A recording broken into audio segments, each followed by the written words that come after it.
वही नारायण जो तुमको मोहनी बन के छल के गया था, इस अवतार में वो वामन का अवतार लेकर के आए हैं। शुक्राचार्य जी ने जब इस प्रकार समझाया तो बलि ने कहा, चाहे कोई भी हूं लेकिन मैंने वादा कर दिया है तो दान दूंगा। क्या संकल्प पढ़ करके ही दान करना दान कहलाता है? अरे वाणी से बोल देना भी दान, वाणी की भी कीमत होती है। और मैंने इनको वाणी दे दी है कि महाराज 3 पैर भूमि नाप लो, अब चाहे कुछ भी हो जाए। अगर ये केवल वामन है तो 3 पैर भूमि लेकर के चलता बनेगा, और अगर ये साक्षात भगवान है तो मेरा भी तो भाग्य देखो कि मेरे दोनों हाथ में लड्डू हैं। दाता एक राम जी, भिखारी सारी दुनिया, और ऐसे उन दाता राम जी को देने का सौभाग्य मुझे प्राप्त होगा तो मुझसे बड़ा भाग्यशाली कौन होगा। इसलिए बलि ने कहा, चाहे जो हो जाए लेकिन आज मैं इनको दान दे करके ही रहूंगा। शुक्राचार्य जी ने कहा, लुट जाओगे बलि? अरे कुछ जगहों पर झूठ बोलना उचित होता है। कौन कौन सी जगहों पर? तब शुक्राचार्य जी ने 6 जगहों का नाम लिया। स्त्रीसु नर्म विवाहेषु, वृत्यर्थे प्राण संकटे, गो ब्राह्मणार्थे हिंसायां, नानृतम स्याज्जुगुप्सितम। ये शुक्र नीति है। शुक्राचार्य जो दैत्यों के गुरु हैं, वो इतने स्थानों पर झूठ बोलने का भी आदेश देते हैं। स्त्रियों से झूठ बोलने पर कोई पाप नहीं लगता, क्योंकि स्त्रियों को प्रायः दूसरों की वस्तुएं पसंद आ जाती हैं।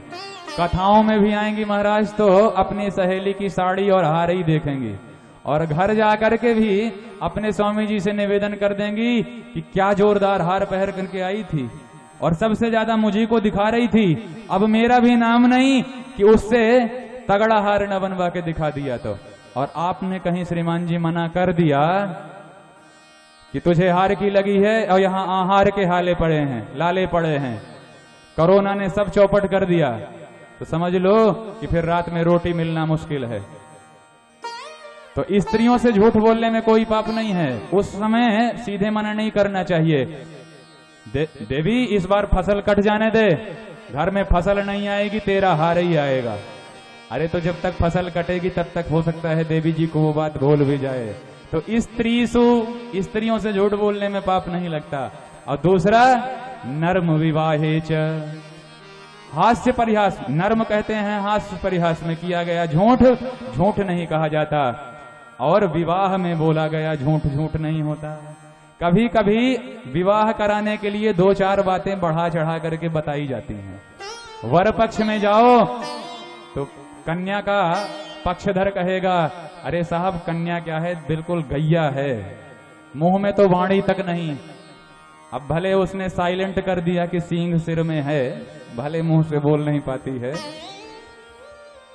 तो नर्म विवाहेच, विवाह में बोला गया झूठ। लड़का क्या है साहब, सुपारी तक नहीं खाता, लौंग का फूल तक नहीं खाता। तो लौंग का फूल तो वैसे भी कोई नहीं खाता। तो विवाह में बोले गए 2-4 झूठ, झूठ नहीं माने जाते। अब वृत्यर्थे, जब आपकी आजीविका पर संकट आ जाए तब भी आप झूठ बोल सकते हैं। अब प्राण संकटे, जब आपके प्राण ही संकट में आ जाएं तब भी आप झूठ बोल सकते हो। और गौ और ब्राह्मण की जहां हिंसा हो रही है तो उस हिंसा से उन्हें बचाने के लिए भी झूठ बोला जा सकता है। ये शुक्राचार्य जी की नीति है। लेकिन ध्यान दें, कौन बात किस प्रयोजन से कब कही जा रही है और कौन कह रहा है, इस बात का महत्व होता है। अब स्त्रियों से झूठ बोलना चाहिए, ये शुक्राचार्य जी की नीति है, लेकिन कभी भी झूठ नहीं बोलना चाहिए, ये हमारे सनातन धर्म कहते हैं। सत्यम ब्रूयात प्रियम ब्रूयात, न ब्रूयात सत्यम अप्रियम। सत्य बोलो, प्रिय बोलो, और जो किसी को कष्टप्रद हो ऐसा सत्य या असत्य कभी भी मत बोलो। तो हमारा सनातन धर्म कहता है कि हमेशा सत्य बोलना चाहिए। यह शुक्राचार्य जी की दैत्य नीति है कि इतनी जगहों पर झूठ बोलने से पाप नहीं लगता। हम लोग इसी बात को अगर प्रमाण पत्र बना करके और झूठ बोलने लगे तो ये पाप ही है। अरे ढोल गवार शूद्र पशु नारी, सकल ताड़ना के अधिकारी। ये बात रामचरितमानस में समुद्र कह रहे हैं, राम जी से कह रहे हैं, ये गोस्वामी जी नहीं कह रहे हैं। ये गोस्वामी जी तो केवल निमित्त है रामचरितमानस के। अरे प्रसंगानुरूप जिस बात को जिसने कहा है ये उसी पर लागू होगी। अब कोई कहे कि गोस्वामी जी नारियों की निंदा करते हैं और उन्होंने लिखा है कि अधम ते अधम अधम अति नारी, तो ये बात शबरी ने कहा है, दैन्य भाव में भर करके कहा है। ये शबरी मैया बोल रही है, गोस्वामी जी नहीं कहते। अगर गोस्वामी जी के मन में नारियों के प्रति घृणा होती तो बोलो कि राम जी से पहले गोस्वामी जी सीता जी की वंदना क्यों करते। उद्भव स्थिति संहार कारिणीम क्लेश हारिणीम सर्वश्रेयस्करीम सीताम न तो हम राम वल्लभाम। शंकर जी से पहले भवानी की वंदना क्यों करते। जनक सुता जग जननी जानकी अतिशय प्रिय करुणा निधान की, ताके युग पद कमल मनावहूं जासु कृपा निर्मल मति पावहूं। तब उसके बाद राम जी की वंदना करते हैं। तो पहले शक्ति की उपासना फिर शक्तिमान की उपासना। तो गोस्वामी जी की नजरों में कोई भी छोटा या बड़ा नहीं है। लेकिन ये तो भक्तों के अपने भाव हैं कि तृणादपि सुनीचेन, भक्त तो अपने को तृण से छोटा मानता ही है, इसलिए वह अपने आप को छोटा बतलाने के लिए इन शब्दों का प्रयोग करता है। इसलिए पहले प्रसंगों को समझना चाहिए। सीधे ले जाकर के रामचरितमानस में आग लगाने वाले कभी भी कल्याण के भागी नहीं होंगे, उनका सर्वथा सर्वनाश होना सुनिश्चित है। क्योंकि ये हमारे धर्म ग्रंथ हैं, जिन्होंने धर्म की अवहेलना की है उनका गर्त में जाना सुनिश्चित है। बोल सनातन धर्म की, भारत माता की जय हो। इसलिए कौन सी बात कौन कह रहा है, किस प्रयोजन से कह रहा है, इस बात में इसकी जड़ तक जाना चाहिए। अपने वित्त को 5 भागों में विभाजित करके खर्च करोगे तो खुश रहोगे। धर्माय यशसेर्थाय कामाय स्वजनाय च पंचधा विभजन वित्तम इहाम उत्र च मोदते। हे दैत्यराज, 5 भागों में धन को सुरक्षित रखना चाहिए। इसलिए तुम अभी भी अपने वादे से मुकर जाओ तो तुम्हारी संपत्ति बच जाएगी, नहीं तो तुम्हारा कभी कल्याण नहीं होगा। दैत्यराज बलि ने कहा मेरा जो होगा वो होगा, लेकिन मैंने वाणी दे दी है तो मैं कभी वादे से नहीं मुकरूंगा। भगवान ने कहा भाई गुरु चेला आपस में मत लड़ो, देना हो तो दो, नहीं तो हम तो खिसक लेते हैं। बलि ने कहा नहीं महाराज आप तो संकल्प करो। और जैसे ही वामन भगवान ने संकल्प करना चाहा तो शुक्राचार्य जी आकर के जल के पात्र में घुस गए। भगवान ने जब प्रयास किया और जल न निकला तो बलि से कहा कि लगता है पुराना बर्तन है, जंग खा गया है, लाओ अभी इसे ठीक करते हैं। और अपने आसन से कुसा निकाली, पैनी सी कुसा उस बर्तन में फेंक करके मारी तो शुक्राचार्य जी की एक आंख गोविंदाय नमो नमः, और शुक्राचार्य जी वन साइड फ्यूज हो गए। बोलो जय श्री कृष्ण। ये पुराणांतर प्रसंग है, ये भागवत का प्रसंग नहीं है, लेकिन पद्म पुराण और शिव पुराण इत्यादि में इसका वर्णन है। शुक्राचार्य जी की एक आंख फोड़ करके भगवान ने बतलाया कि तुम्हारी ज्ञान और वैराग्य 2 दृष्टियां हैं, लेकिन ज्ञान की दृष्टि तो तुम्हारी मजबूत है, परंतु वैराग्य की दृष्टि कमजोर है, इसलिए जाओ हम इसका ऑपरेशन कर रहे हैं। और ऐसा कह करके भगवान ने जैसे ही संकल्प का मंत्र बोला, संकल्प का मंत्र पूरा होते ही जैसे ही बलि जी ने जल छोड़ा वैसे ही भगवान ने रिकॉर्ड तोड़ा और अपना शरीर त्रैलोक्य में व्याप्त कर दिया। एक पैर नीचे की ओर डाल दिया तो अतल वितल सुतल रसातल तलातल महातल और पाताल ये 7 लोक नाप लिए। एक पैर ऊपर की ओर बढ़ाया तो भू भुवः स्वः मह जन तप और सत्य को नाप डाले। ब्रह्मांड कटाह में छेद कर दिया महाराज, जहां से गंगा जी की धारा प्रकट हुई है। 2 ही पैरों में बलि का पूरा राज्य नाप लिया। बोल बलि तीसरा पैर कहां रख दूं? और तब बलि ने दोनों ही हाथ जोड़ करके प्रभु से प्रार्थना की कि प्रभु एक बात बतलाइए कि धन बड़ा होता है या धनवान? भगवान ने कहा धनवान बड़ा होता है। तो बलि ने हाथ जोड़ करके विनय पूर्वक कहा, प्रभु 2 पैरों में अभी आपने हमारा धन नापा है, कृपा करके तीसरा पैर हमारे मस्तक पर रख करके इस धनवान को भी स्वीकार करें। बोल भक्त वत्सल भगवान की जय। पदम तृतीयम कुरु शीर्ष्ण में निजम। और इसी प्रसंग में प्रहलाद जी ने पुनः आकर के अपने नाती पर कृपा की भावना को धन्यवाद ज्ञापित किया है भगवान के लिए कि प्रभु मैंने तो तपस्या करके केवल आपकी गोद प्राप्त की थी, लेकिन धन्य है यह बलि, धन्य है मेरा यह पौत्र, धन्य है विरोचन नंदन बलि, जिसने आपके चरण को अपने मस्तक पर लगाने का सौभाग्य प्राप्त किया है। बोल भक्त वत्सल भगवान की। और भगवान ने प्रहलाद जी को आशीर्वाद दिया। एक मनवंतर में भगवान ने मत्स्यावतार ग्रहण किया, जहां सत्यव्रत नाम के मनु की भगवान ने प्रलय पर्यंत रक्षा करी थी।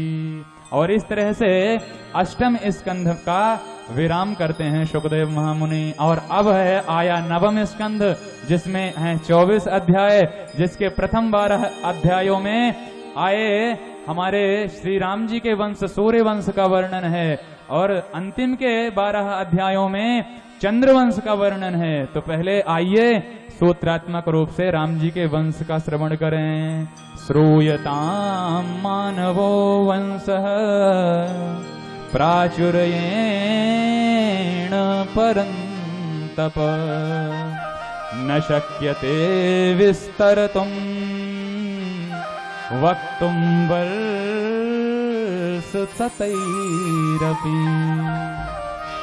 बड़े सावधान होकर के, बड़े दत्तचित्त होकर के बैठे रहें, तो जैसे भगवान के विभिन्न अवतारों का आनंद आ रहा है। क्योंकि एते चांस कलापुंसा कृष्णस्तु भगवान स्वयं, भगवान राम का अवतार और भगवान का कृष्ण अवतार तो भगवान का पूर्णावतार है। तो जब भगवान के कलावतारों में इतना आनंद आया है, तो भगवान जब पूर्णावतार ग्रहण करेंगे तब भी अनंत आनंद की प्राप्ति होगी। इसलिए आप लोग धैर्य का परिचय तो दे ही रहे हो, लेकिन अब सावधान होकर के बैठ जाएं, क्योंकि अब आने वाले हैं हमारे मर्यादा पुरुषोत्तम श्री रामचंद्र जी महाराज। मनु जी के वंश में इक्ष्वाकु नाम के, नृग नाम के, सरयाति, दिष्ट, घृट, करुष, नरिष्यंत, पृषघ्र, नभग, कवि आदि ये 10 पुत्र हुए। इन्हीं से सूर्य वंश का विस्तार हुआ। इन्हीं के वंश में महाराज नभग का जन्म हुआ। नभग के बेटा आए नाभाग। नाभाग के घर में महान भक्त अम्बरीश का जन्म हुआ। और अम्बरीश महाराज इतने भक्त थे, भगवान के अष्टयाम रसिक थे, अष्टयाम सेवा किया करते थे। वृंदावन में एक अष्टयाम सेवा होती है ठाकुर जी की। अयोध्या के संत और हरिदास संप्रदाय में वृंदावन के संत भगवान की अष्टयाम सेवा कहते हैं। 8 याम सेवा में रहना, 8 पहर होते हैं, तो 8 पहर भगवान की सेवा करते थे। अखंड भूमंडल का राज्य था महाराज अम्बरीश के पास, लेकिन फिर भी सवै मनः कृष्ण पदार विंदयो वचांसि वैकुंठ गुणानुवर्णने करौ हरेर मंदिर मार्जनादिषु श्रुतिं चकाराच्युत सत्कथोदये श्रुतिं चकाराच्युत सत्कथोदये। महाराज अम्बरीश सवै मनः कृष्ण पदारविंदयो, उनका मन निरंतर भगवान के पादारविंद का ध्यान करता रहता था। वाणी भगवान के गुणगणों का गायन करती रहती थी और हाथ भगवान के मंदिर की सेवा करते रहते थे, भगवान की सेवा पूजा करते रहते थे। इस तरह से मनसा वाचा कर्मणा अम्बरीश महाराज भगवान को समर्पित थे। एक बार दुर्वासा जी ने अम्बरीश जी पर क्रोध किया। परिणाम यह हुआ कि भगवान का सुदर्शन चक्र अम्बरीश जी के दुर्वासा जी के पीछे पड़ गया, और जब कहीं दुर्वासा जी को ठौर न मिली तब भाग करके सुदर्शन चक्र के भी मालिक भगवान नारायण के पास दुर्वासा जी पहुंच गए। और जैसे ही दुर्वासा जी नारायण के पास पहुंचे तो नारायण से प्रार्थना किया, प्रभु रक्षा करो। भगवान ने कहा, किससे? अपने सुदर्शन चक्र से। भगवान ने कहा, आज मैं भी कुछ नहीं कर सकता, क्योंकि मैं भी अपने भक्तों के अधीन रहता हूं। रामायण में तो नारद जी महाराज ने खूब आक्षेप लगाए हैं भगवान पर कि परम स्वतंत्र, न सिर पर कोई। अरे ये नारायण परम स्वतंत्र हैं, इनके सिर पर कोई नहीं है, इनका जो मन आता है वही करते हैं। पर भागवत में भगवान ने अपना पारतंत्र स्वीकार किया है, भगवान ने अपनी पराधीनता स्वीकार की है। अहम भक्त पराधीनो यस्वतंत्र इव द्विज साधुभिर्ग्रस्त हृदयो भक्तैर भक्त जन प्रिय। अहम भक्त पराधीनो, मैं भी अपने भक्तों के सर्वथा अधीन हूं।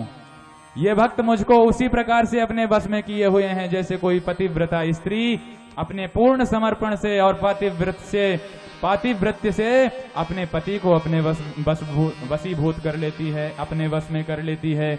ऐसे ही इन भक्तों ने मुझे अपने वश में करके रखता है। वशी कुर्वन्ति मां भक्त्या सत्श्रियः सत्पति यथा। जैसे एक अच्छी स्त्री अपने पति को अपने सर्वथा वश में रखती है, ऐसे ही इन भक्तों ने मेरा भजन कर करके मुझे अपने वश में कर रखा है।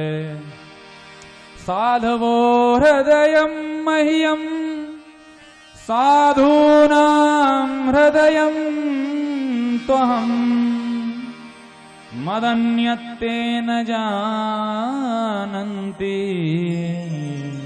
तो नाहं तेभ्यो मनागपि।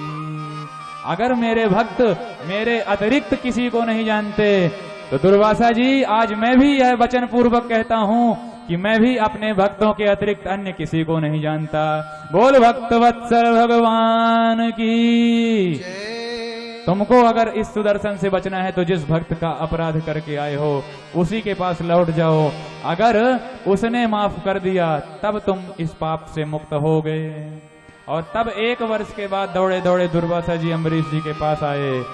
तब अम्बरीश जी ने अपने भक्त की शपथ दिलवाई कि यदि मैंने सचराचर प्राणियों में अपने प्यारे प्रभु के ही दर्शन किए हों तो अगर ये मेरी बात सत्य है तो हे सुदर्शन चक्र द्विजो भवतु विज्वरः। अगर मैं ये शपथ सही ले रहा हूं तो इस द्विज को, इस ब्राह्मण को विज्वर कर दो, माने अपने ताप से मुक्त कर दो। अहो अनंत दासाना। जैसे ही भगवान के भक्त अम्बरीश जी की यह बात सुनी तो सुदर्शन चक्र का ताप शांत हो गया। और तब दुर्वासा जी ने दोनों ही हाथ जोड़ करके अम्बरीश जी को वंदन पूर्वक यह बात कही, अहो अनंत दासाना महत्वम दृष्ट मध्य में कृतागसोऽपि यद राजन मंगलानि समीहसे।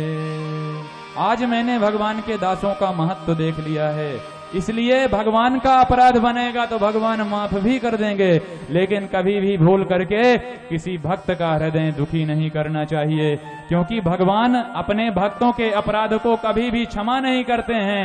भगवान अपने भक्त के प्रति किए गए अपचार को कभी भी माफ नहीं करते हैं, इसलिए भूल करके भी कभी वैष्णव का दिल नहीं दुखाना चाहिए। वैष्णव जन तो तेने कहिए जे पीर पराई जाने रे। वर वैष्णव जन तो तेने कहिए। आज दुर्वासा जी की पीड़ा को परम वैष्णव अम्बरीश जी ने समाप्त किया। इसलिए वैष्णवों का महत्व है और इसलिए भक्तों के भगवान पीछे पीछे भागते हैं। इन्हीं अम्बरीश जी के वंश में राजा मानधाता का जन्म हुआ, राजा सत्यव्रत का जन्म हुआ और इन्हीं के वंश में हरिश्चंद्र हुए, जिनके सुयश से सारा सूर्य वंश समलंकृत हुआ। इन्हीं हरिश्चंद्र के रोहित हुए, रोहित के बाहुक हुए, बाहुक के सगर हुए, सगर के 60,000 पुत्र हुए, जो कपिल भगवान की दृष्टि से जल करके भस्म हो गए। तब सगर पुत्र असमंजस, सगर की जो दूसरी रानी थी उनके पुत्र असमंजस, असमंजस के अंशुमान, अंशुमान के दिलीप, दिलीप के भगीरथ, और जिन भगीरथ ने तपस्या करके भागीरथी गंगा को धरती पर प्रकट कर दिया। जैसे ही गंगा जी प्रकट हुई और उन सगर के 60,000 मृत पुत्रों की राख का स्पर्श किया, वैसे ही गंगा जी के जल का स्पर्श करते हुए सगर के 60,000 पुत्रों का उद्धार हो गया। यज्जल स्पर्श मात्रेण ब्रह्मदंड हता अपि सगरात्मजा दिवं जगमोह केवलम देह भस्मुभिः। और तभी से यह परंपरा भी चल उठी कि जब किसी की अंतिम स्थिति हो जाती है और जब किसी की अंत्येष्टि क्रिया का चतुर्थ दिवस आता है तो उसकी भस्म को उठा करके पुष्प डाल करके गंगा मैया को अर्पण करते हैं और उनसे यह कामना करते हैं कि हे मैया, जैसे आपने सगर के 60,000 पुत्रों को तारा था, ऐसे ही हमारे भी इन पूर्वज को इस जगत से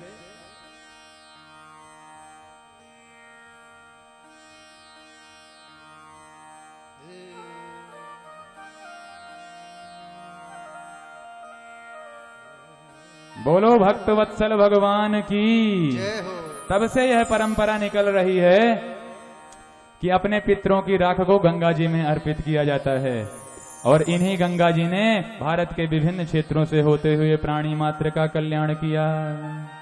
इन्हीं भगीरथ के वंश में राजा ऋतुपर्ण हुए, ऋतुपर्ण के सौदास हुए, सौदास के अस्मत हुए, अस्मत के नारी कवच हुए, नारी कवच के खट्टवांग हुए, खट्टवांग के पुनः दिलीप, दिलीप के बेटा रघु, रघु के बेटा महाराज अज, अज के बेटा महाराज दशरथ, और दशरथ जी के घर में चतुर्व्यूह रूप में भगवान श्रीमन नारायण महाप्रभु ने अवतार लेकर के राम, लक्ष्मण, भरत, शत्रुघ्न लाल जी महाराज के रूप में अवतार लेकर के भारतवासियों को धन्य किया। बोल चारों भैयाओं की जय हो। अयोध्या धाम की जय हो। और इस प्रकार से दो ही श्लोकों में पूरी राम कहानी सुखदेव महामुनि ने सुना डाली। गुरुवर थे त्यक्त राज्यो व्यचर धनुवनम पद्म पदभ्याम प्रियाया पाणिस्पर्शात् क्षमाभ्याम मृजत पथुरुजो यो हरीन्द्रानुजाभ्याम वैरूप्यात् शूर्पणख्या प्रिय विरहरुषा वैरूप्यात् शूर्पणख्या प्रिय विरहरुषा रोपितभ्रू विजृंभ त्रस्ताभिर्बद्ध सेतुः खलदवदहनः कौसलेन्द्रो वतान्नः। बोल कौशलेंद्र भगवान की जय। जिन राम जी ने मिथिला में जाकर के, भैया इसको बिटिया को नीचे उतारे, बिटिया को नीचे लेकर के जाओ, बोलो जय श्री कृष्ण। जिन रामचंद्र जी ने मिथिला में जाकर के शिव धनुष का भंग करके किशोरी जी के साथ ब्याह किया, ब्याह करके घर आए तो माता पिताजी की आज्ञा से 14 वर्ष का वनवास प्राप्त हुआ। रामचंद्र जी वनवास में किशोरी जी और लक्ष्मण जी के साथ रहते। अरे पकड़ के रखो ना, बोलो जय सिया राम।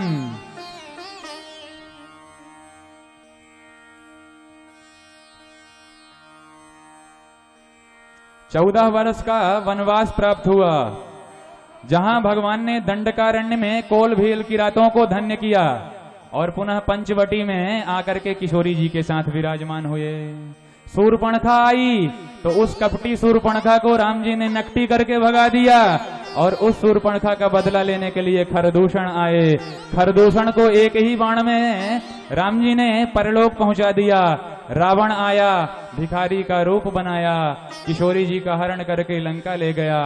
राम जी सोने के मृग का पीछा करते हुए जब सोने के मृग के रूप में मारीच को मार करके वापस पुनः आए और सीता जी को आश्रम में न पाए तो राम जी के मन में इस बात की वेदना नहीं हुई कि कुछ किशोरी जी का हरण हो गया।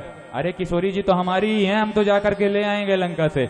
लेकिन राम जी के मन में इस बात का दुख हुआ कि विवाह के बाद आज पहली बार मेरी प्रिया जी ने, मेरी किशोरी जी ने मुख खोल करके आज विवाह के बाद पहली बार कुछ मुझसे मांगा था।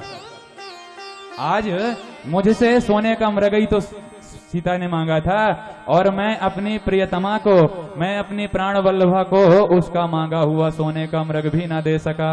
राम जी के मन में इस बात की हार्दिक पीड़ा थी और इसी बात से पीड़ित हुए राम जी आगे बढ़े तो एक सोने का मृग तो छलिया निकल पड़ा था, लेकिन दूसरा सोने का मृग तैयार खड़ा मिल गया पंपासुर सरोवर के पास। कौन है वह सोने का मृग?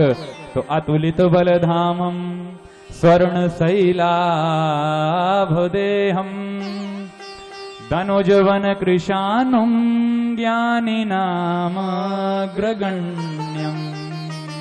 अनंत बलवंत श्री हनुमंत लाल जी महाराज के दर्शन हो गए, जिनका शरीर भी सोने की तरह तपा हुआ था, जिनका शरीर सोने की तरह ही द्युतमान हो रहा था।